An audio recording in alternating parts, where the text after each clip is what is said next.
പ്രതിപക്ഷ മുക്ത ഭാരതമെന്ന സങ്കല്പത്തിലൂടെ പടയോട്ടം നടത്തുന്ന മോദി സർക്കാരിന്റെ കുതിപ്പിന് ഒരു പ്രതിവിധി തിരയുന്ന പ്രതിപക്ഷത്തിന് യുപിയും ബീഹാറും പാഠശാലയാവുകയാണ്. ബിഗ് 5 ആരംഭിക്കുന്നു. ത്രിപുരയിലെ തെരഞ്ഞെടുപ്പ് ഫലത്തിന്റെ ആഘോഷങ്ങൾ കെട്ടടങ്ങും മുമ്പാണ് ബിജെപി ഞെട്ടിച്ചുകൊണ്ട് യുപിയിൽ നിന്നും ബീഹാറിൽ നിന്നുമുള്ള തിരിച്ചടി വാർത്തകൾ പുറത്തുവരുന്നത്. മുഖ്യമന്ത്രി യോഗി ആദിത്യനാഥിന്റെ മണ്ഡലമായ ഗോരഖ്പൂരിലും ഉപമുഖ്യമന്ത്രി കേശവ് പ്രസാദ് മൗര്യയുടെ മണ്ഡലമായ ഫുൽപൂരിലും ബിജെപിക്ക് കനത്ത തിരിച്ചടി. ബീഹാറിലെ ഉപതെരഞ്ഞെടുപ്പിൽ ആർജെഡിയും നേട്ടമുണ്ടാക്കി.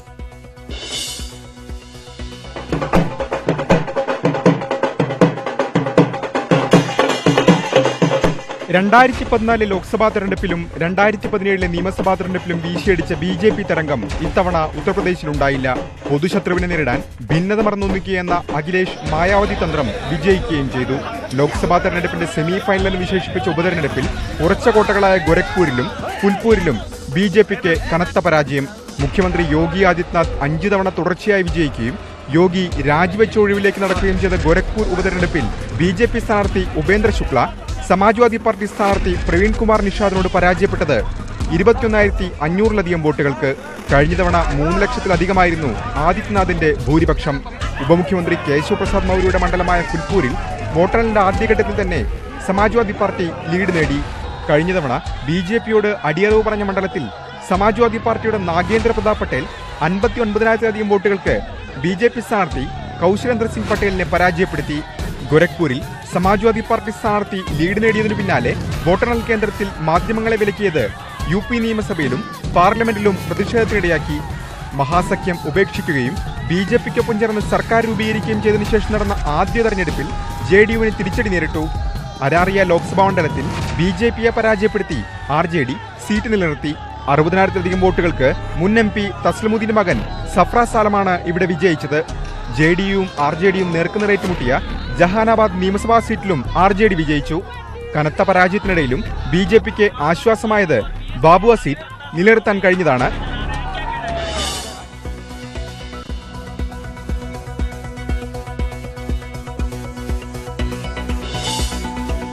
അടുത്ത ലോക്സഭാ തെരഞ്ഞെടുപ്പ് മുൻകൂട്ടി കണ്ടുകൊണ്ട് തയ്യാറാക്കിയ മോദി യോഗി അമിത്ഷാ മാന്ത്രിക കൂട്ടുകെട്ടിനെയാണ് അഖിലേഷ് മായാവതി സഖ്യം പരാജയപ്പെടുത്തിയത്. ബീഹാറിലാകട്ടെ ലാലു പ്രസാദ് യാദവിന്റെ അഭാവത്തിലും ആർ.ജെ.ഡി നേടിയ മിന്നും വിജയം മുഖ്യമന്ത്രി നിതീഷ് കുമാറിനേറ്റ വ്യക്തിപരമായ തിരിച്ചടി കൂടിയാണ്. ആ വിലയിരുത്തലുകൾ ഈ ഉപതെരഞ്ഞെടുപ്പിൽ വളരെ ശക്തമായി വരികയാണ്. തെരഞ്ഞെടുപ്പ് ഫലം ബി.ജെ.പി കേന്ദ്രങ്ങളെ അക്ഷരാർത്ഥത്തിൽ ഞെട്ടിച്ചിരിക്കുകയാണ്. ഫലം വിലയിരുത്തി ഡൽഹിയിൽ നിന്ന് ഞങ്ങളുടെ പ്രതിനിധി ER രാകേഷ് ചേരുകയാണ്. രാകേഷ്, പ്രതിപക്ഷത്തിന് ഇതൊരു വലിയ പാഠമാണോ? ഹിന്ദി ബെൽറ്റിൽ ഒന്നിച്ചു നിന്നാൽ, ഭിന്നിച്ചു പോകാതെ മതേതര വോട്ടുകളെ ഏകോപിപ്പിച്ചാൽ ഒരു പ്രതിരോധം സൃഷ്ടിക്കാം മോദി തരംഗത്തിനെതിരെ എന്ന പാഠം ഒരു തിരിച്ചറിവോടെ മുന്നോട്ട് പോകാൻ ബി.ജെ.പിയും പ്രേരിപ്പിക്കുന്നതാണോ ഈ ഫലം രാഷ്ട്രീയമായി? അടുത്ത വർഷം നടക്കാനിരിക്കുന്ന ലോക്സഭാ തെരഞ്ഞെടുപ്പിന്റെ സെമി ഫൈനലായാണ് ഈ ഉപതെരഞ്ഞെടുപ്പുകളെ വിശേഷിപ്പിച്ചിരുന്നത്. അത്തരമൊരു വിശേഷണം ഉണ്ടായിരുന്ന തെരഞ്ഞെടുപ്പിൽ ബി.ജെ.പിക്ക് അടിതെറ്റിയിരിക്കുന്നു. ബി.ജെ.പിയുടെ ശക്തി കേന്ദ്രങ്ങളായ ഗോരഖ്പൂരിലും ഫുൽപൂരിലും പാർട്ടി സ്ഥാനാർത്ഥികൾ വലിയ മാർജിനിൽ തന്നെ പരാജയപ്പെട്ടിരിക്കുകയാണ്. ഗോരഖ്പൂരിൽ ഏതാണ്ട് 20,000-ലധികം വോട്ടുകൾക്കാണ് ബി.ജെ.പി സ്ഥാനാർത്ഥി സമാജ്വാദി പാർട്ടി ബി.എസ്.പി സഖ്യത്തിന്റെ സ്ഥാനാർത്ഥിയോട് പരാജയപ്പെട്ടതെങ്കിൽ അതിലും വലിയ പരാജയം ഫുൽപൂരിൽ അവർക്ക് നേരിടേണ്ടി വന്നിരിക്കുന്നു. 50,000-ലധികം വോട്ടുകളുടെ ഭൂരിപക്ഷത്തിലാണ് സമാജ്വാദി പാർട്ടി സ്ഥാനാർത്ഥി ഫുൽപൂരിൽ വിജയിച്ചത്. ഓർക്കണം, കഴിഞ്ഞ തെരഞ്ഞെടുപ്പിൽ 3.5 ലക്ഷത്തിലധികം വോട്ടുകളുടെ ഭൂരിപക്ഷത്തിലാണ് യോഗി ആദിത്യനാഥും ഒപ്പം തന്നെ നിലവിലെ ഉപമുഖ്യമന്ത്രിയുമായ കേശവ് പ്രസാദ് മൗര്യവും ഈ മണ്ഡലങ്ങളിൽ നിന്ന് വിജയിച്ചത്. അവിടെയാണ് ബി.ജെ.പിക്ക് ഇത്തവണ അടിതെറ്റിയിരിക്കുന്നത്. സമാജ്വാദി പാർട്ടി ബി.എസ്.പി സഖ്യം ഇവിടെ വിജയിക്കുകയാണ് ഉണ്ടായത്. ഏതായാലും തെരഞ്ഞെടുപ്പിൽ നിർണായകമായ ഘടകം നിലവിലെ ശത്രുതകൾ മറന്നുകൊണ്ട് ബി.എസ്.പിയും സമാജ്വാദി പാർട്ടിയും ഒന്നിച്ചു എന്നുള്ളത് തന്നെയാണ്. 1993 ശേഷം ഇത് ആദ്യമായാണ് ബി.എസ്.പി സഖ്യം തെരഞ്ഞെടുപ്പിൽ ഒരുമിച്ച് മത്സരിക്കുന്നത്.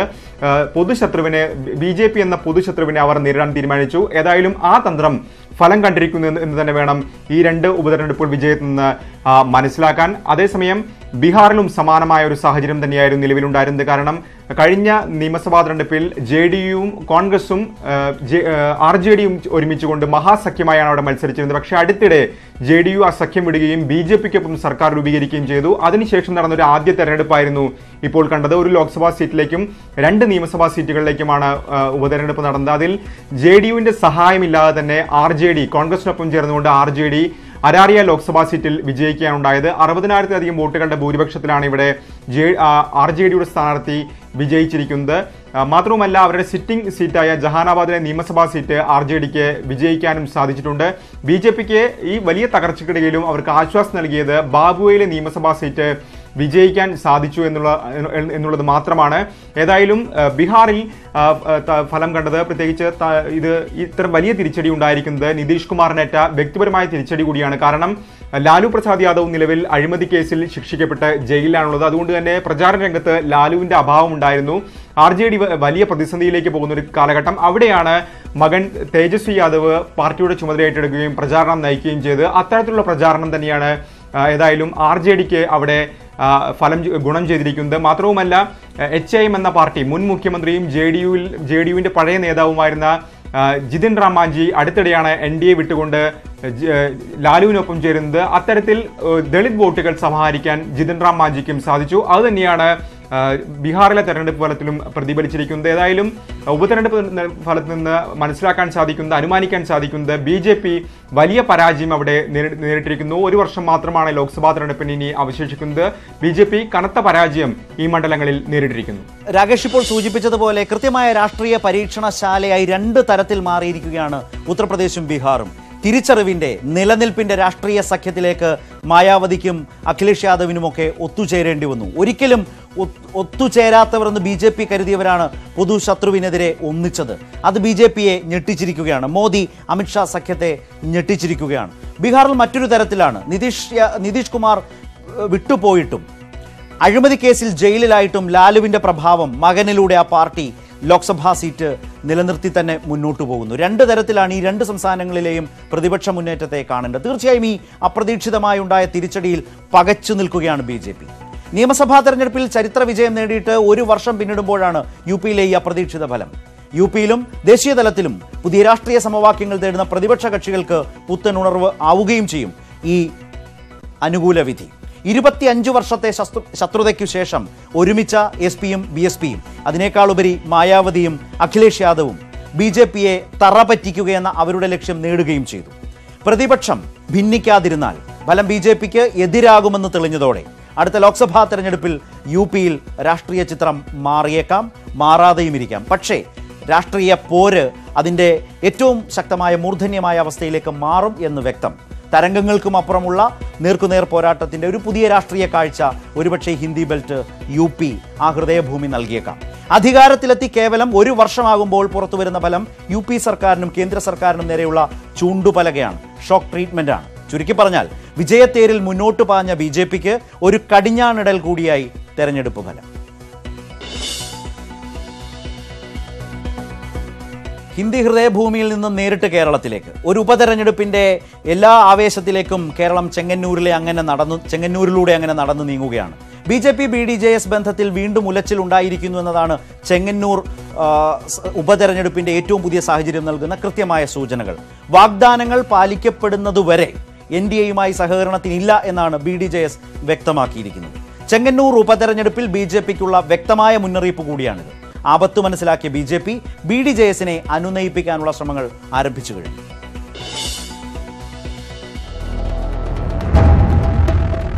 ചെങ്ങന്നൂർ BJPക്ക് ആധിയാവുകയാണ്. ത്രിപുര ഇഫക്റ്റിൽ ചെങ്ങന്നൂരിൽ ജയിച്ചു കയറാമെന്ന BJPയുടെ മോഹം ഉപേക്ഷിക്കേണ്ടി വരുമോ എന്നതാണ് ചോദ്യം. കഴിഞ്ഞ നിയമസഭാ തെരഞ്ഞെടുപ്പിൽ PS ശ്രീധരൻപിള്ളയിലൂടെ വൻ നേട്ടമാണ് BJP സ്വന്തമാക്കിയത്. ജയിച്ചില്ലെങ്കിലും ജയത്തോളം എത്തുന്ന നേട്ടം. ഇത്തവണയും അതേ ശ്രീധരൻപിള്ളയാണ് സ്ഥാനാർത്ഥി. എന്നാൽ പഴയ ചങ്ങാതി BDJS മുന്നണിയിൽ കലാപമുണ്ടാക്കിയത് BJPക്ക് തിരിച്ചടിയാണ്. കിട്ടേണ്ടത് കിട്ടണം, അല്ലെങ്കിൽ ഇനി NDAയുമായി സഹകരിക്കില്ലെന്നാണ് BDJSന്റെ തീരുമാനം. ഞാൻ പറഞ്ഞില്ല, ഞങ്ങളുടെ ഈ പ്രശ്നങ്ങൾ, ഞങ്ങളുടെ പ്രധാനപ്പെട്ട ഈ 4 പ്രശ്നങ്ങൾ പരിഹരിച്ച ശേഷം മാത്രമേ NDAയുമായി സഹകരിച്ച് ഞങ്ങൾ മുമ്പോട്ട് പോകാനുള്ളൂ. അതുവരെ നിസ്സഹകരണമാണ് ഞങ്ങൾ ഉദ്ദേശിക്കുന്നത്. ഏത് തരത്തിലുള്ള തീരുമാനം എടുക്കുന്നത് ഞങ്ങൾക്ക് ബുദ്ധിമുട്ടുള്ളതല്ല. ഞങ്ങളെ സംബന്ധിച്ചിടത്തോളം ഞങ്ങളുടെ ഈ പ്രശ്നങ്ങൾ പരിഹരിച്ചാൽ ഞങ്ങൾ കൂടെ നിൽക്കും, പരിഹരിച്ചില്ല എന്നുണ്ടെങ്കിൽ വിട്ടുപോകും.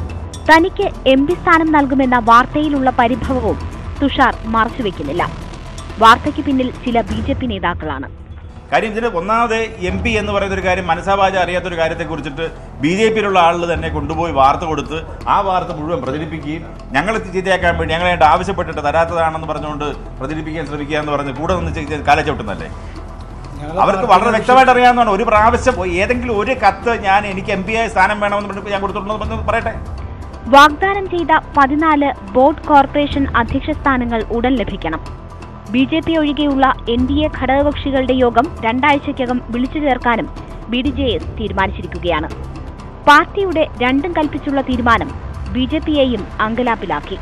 NDA വിട്ടുപോകും എന്നവർ പരസ്യമായിട്ട് പ്രഖ്യാപിച്ചിട്ടില്ല.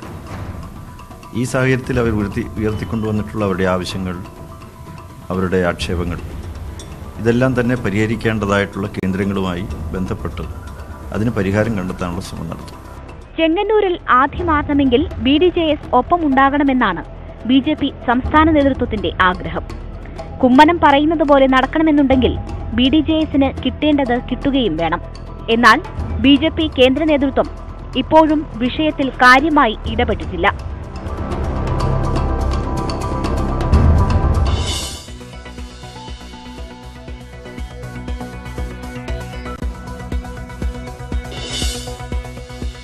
ചിഹ്നശാസ്ത്രപ്രകാരം താമരയോട് അടുക്കുന്നില്ല കുടം എന്നതാണ് ഇപ്പോഴത്തെ സ്ഥിതി, ഇപ്പോഴത്തെ അവസ്ഥ.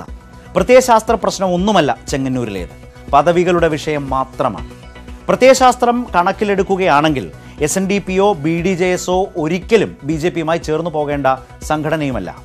നിയമസഭാ തെരഞ്ഞെടുപ്പിന് ശേഷം 2 സംഘടനകളും നല്ല യോജിപ്പിലുമല്ല. ആദ്യം വെള്ളാപ്പള്ളി നടേശനും പിന്നാലെ തുഷാറും ഇക്കാര്യം ആവർത്തിച്ച് വ്യക്തമാക്കുകയും ചെയ്തു.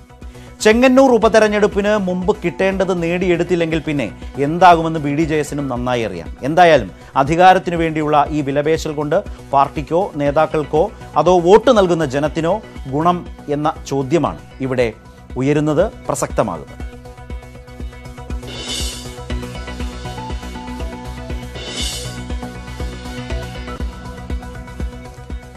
കേരള അതിർത്തിയോട് ചേർന്ന് തേനിയിൽ വിവാദ കണികാ പരീക്ഷണ പദ്ധതിക്ക് അടിയന്തര പ്രാധാന്യത്തോടെ അനുമതി നൽകാൻ കേന്ദ്ര പരിസ്ഥിതി മന്ത്രാലയ സമിതി തീരുമാനിച്ചു.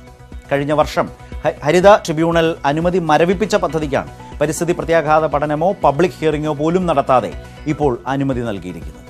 പശ്ചിമഘട്ടത്തിലെ പരിസ്ഥിതി ലോല മേഖലയിലെ പദ്ധതിക്ക് വന്യജീവി ബോർഡിന്റെ മുൻകൂർ അനുമതി ലഭ്യമാക്കണമെന്ന ഉത്തരവും ലംഘിക്കപ്പെട്ടിരിക്കുകയാണ്.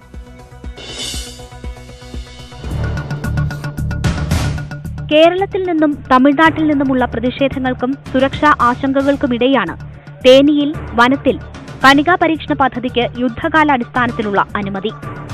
ദേശീയ ഹരിത ട്രിബ്യൂണൽ കഴിഞ്ഞ വർഷം അനുമതി മരവിപ്പിച്ച പദ്ധതിക്ക് ദേശീയ പ്രാധാന്യം മുൻനിർത്തിയെന്ന പേരിലാണ് പരിസ്ഥിതി അനുമതി നൽകാനുള്ള ശുപാർശ.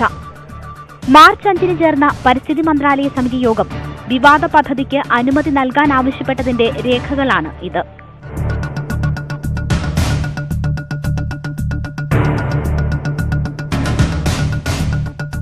പരീക്ഷണം ആണവ വികിരണം ഉണ്ടാക്കുമെന്നും വെള്ളത്തിലേക്ക് രാസവസ്തുക്കൾ അരിച്ചിറങ്ങുമെന്നുമുള്ള ആശങ്കകൾ ശരിയല്ലെന്ന് പദ്ധതി നടത്തിപ്പുകാരായ Tata institute of fundamental research സമിതിയെ ധരിപ്പിച്ചു. ഇക്കാര്യം അംഗീകരിച്ചാണ് സമിതിയുടെ പച്ചക്കൊടി. കണികാ പരീക്ഷണമാണ് ലക്ഷ്യമെങ്കിലും വെറും കെട്ടിട നിർമ്മാണ പദ്ധതിയായി പരിഗണിച്ചാണ് ശുപാർശ. 2011 പദ്ധതിക്ക് ലഭിച്ച അനുമതിയുടെ മാനദണ്ഡത്തിലാണ് ഇത്തവണയും അനുമതി. വന്യജീവി ബോർഡിന്റെ അനുമതി നിർബന്ധമാണെന്നായിരുന്നു ഹരിത ട്രിബ്യൂണൽ ഉത്തരവ്. എന്നാൽ ഈ അനുമതിക്ക് അപേക്ഷിച്ചിട്ടുണ്ടെന്നും കാലക്രമേണ അത് ലഭ്യമാക്കിയാൽ മതിയെന്നും സമിതി നിലപാടെടുത്തു. കേരളത്തിലും തമിഴ്നാട്ടിലും എതിർപ്പുണ്ടെങ്കിലും വീണ്ടും പബ്ലിക് ഹിയറിംഗോ പരിസ്ഥിതി പ്രത്യാഘാത പഠനമോ നിർദ്ദേശിച്ചിട്ടില്ല. പദ്ധതിക്കായി വിസ്ഫോടനം നടത്തുന്നത് പ്രാദേശിക ജനതയെ ബാധിക്കില്ലെന്ന വാദവും അംഗീകരിച്ചു. ജല വായു നിയമങ്ങൾ പ്രകാരം ഏതു പദ്ധതിക്കും ചട്ടപ്പടി ലഭ്യമാക്കേണ്ട മറ്റനുമതികൾ ലഭ്യമാക്കുന്ന മുറയ്ക്ക് കണികാ പരീക്ഷണത്തിന്റെ നിർമ്മാണ പ്രവർത്തനങ്ങൾ തുടങ്ങാം. DRDO ഉദ്യോഗസ്ഥരുടെ അടക്കം അഭിപ്രായം പരിശോധിച്ചാണ് തിടുക്കത്തിൽ അനുമതി നൽകാനുള്ള നീക്കമെന്ന് രേഖകൾ വ്യക്തമാക്കുന്നു. എന്നാൽ മതികെട്ടാൻ ചോലയിൽ നിന്ന് 5 കിലോമീറ്റർ പരിധിയിലുള്ള പരീക്ഷണത്തിനായി കേരളത്തിന്റെ അഭിപ്രായം തേടിയിട്ടില്ല.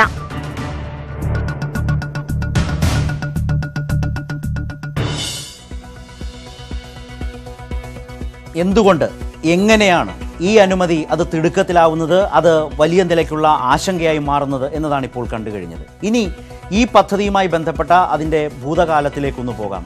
ഏതാണ് പ്രദേശം, എന്താണ് ആ പ്രദേശത്തിൻ്റെ പ്രത്യേകത, ഏതൊക്കെ തരത്തിലുള്ള മുൻ നടപടികളാണ് ഇതുമായി ബന്ധപ്പെട്ട് ഇതുവരെ നടന്നിട്ടുള്ളത് ഒന്ന് നോക്കാം. തേനി ജില്ലയിലെ പൊട്ടിപ്പുറം വില്ലേജിൽ 26 ഹെക്ടറിലാണ് പദ്ധതി നടപ്പാക്കുന്നത്. 2011 നൽകിയ പരിസ്ഥിതി അനുമതി 2017 ഹരിത ട്രിബ്യൂണൽ റദ്ദാക്കി കഴിഞ്ഞിരുന്നു. വന്യജീവി ബോർഡിന്റെ അനുമതി ലഭ്യമാക്കി വീണ്ടും പരിസ്ഥിതി അനുമതി നേടണമെന്ന നിർദ്ദേശവും ഇതോടെ ഇപ്പോൾ ലംഘിച്ചിരിക്കുകയാണ്. ദേശീയ പ്രാധാന്യം ഉണ്ടെന്ന പേരിൽ കണികാ പരീക്ഷണത്തിന് പരിസ്ഥിതി വന്യജീവി ചട്ടങ്ങൾ പാലിക്കേണ്ടതില്ല എന്നുണ്ടോ? ജനങ്ങളുടെ ആശങ്കകൾ ദൂരീകരിക്കേണ്ടതല്ലേ കേന്ദ്ര സർക്കാർ? നടപടിക്രമങ്ങൾ പാലിക്കാതെയുള്ള കേന്ദ്രാനുമതി നീക്കം ഉയർത്തുന്ന സംശയങ്ങൾ നിരവധിയാണ്.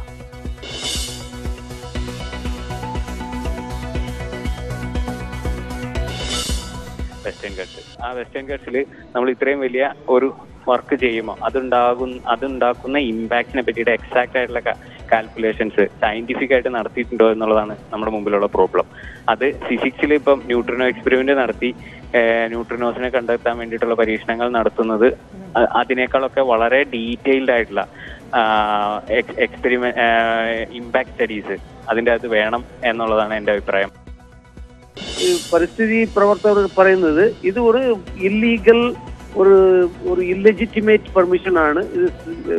ഇത് നമുക്ക് ഇനി നാഷണൽ ഗ്രീൻ ട്രിബ്യൂണൽ പറഞ്ഞ അവരുടെ ജഡ്ജ്മെന്റ് തന്നെ ഇവർ റെസ്പെക്ട് ചെയ്യാതെ കൊടുത്തിരിക്കുന്ന ഒരു ഇതായിട്ട് നമ്മൾ കണക്കാക്കുന്നത്. ഇപ്പോ only choice we have is to go to the people.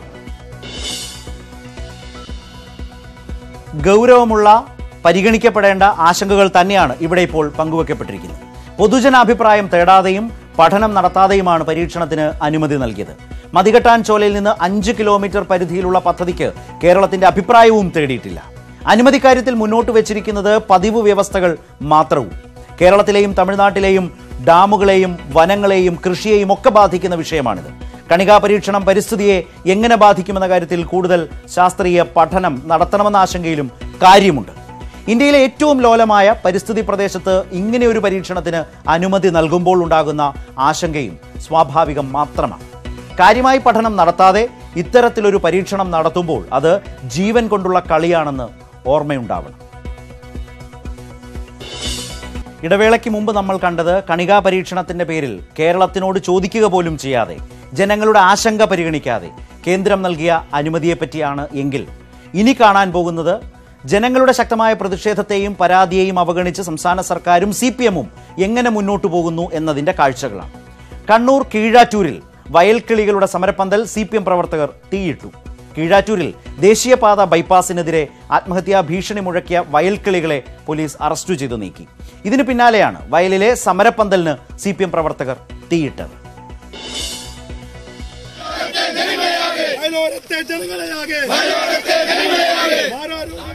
രാവിലെ മുതൽ കീഴാറ്റൂർ വയലിൽ സമരത്തിന്റെ വേലിയേറ്റമായിരുന്നു.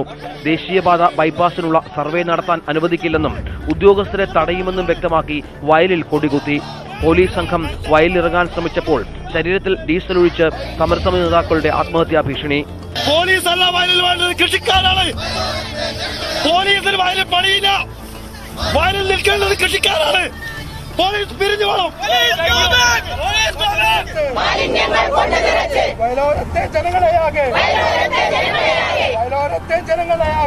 ഉച്ചയോടെ സമീപ പ്രദേശങ്ങളിലെ സർവേ പൂർത്തിയാക്കി ഉദ്യോഗസ്ഥ സംഘം കീഴാറ്റൂർ വയലിലെത്തി.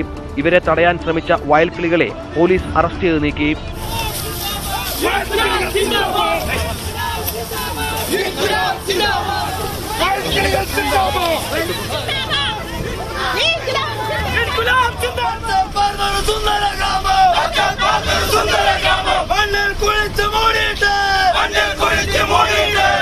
ഇതിനിടെ പ്രദേശത്ത് സംഘടിച്ച CPM പ്രവർത്തകർ വയൽക്കിളി പ്രവർത്തകരുടെ സമരപ്പന്തൽ പൊളിച്ചു തീയിട്ടു.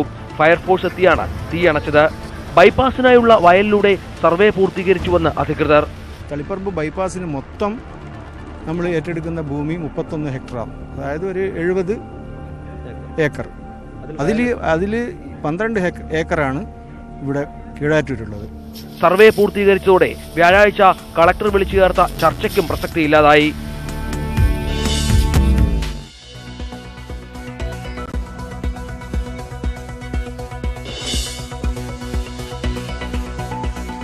ലോകത്തിന് ശാസ്ത്രത്തിന്റെ അത്ഭുതങ്ങൾ പറഞ്ഞുതരാൻ ഇനി സ്റ്റീഫൻ ഹോക്കിങ്സ് ഇല്ല.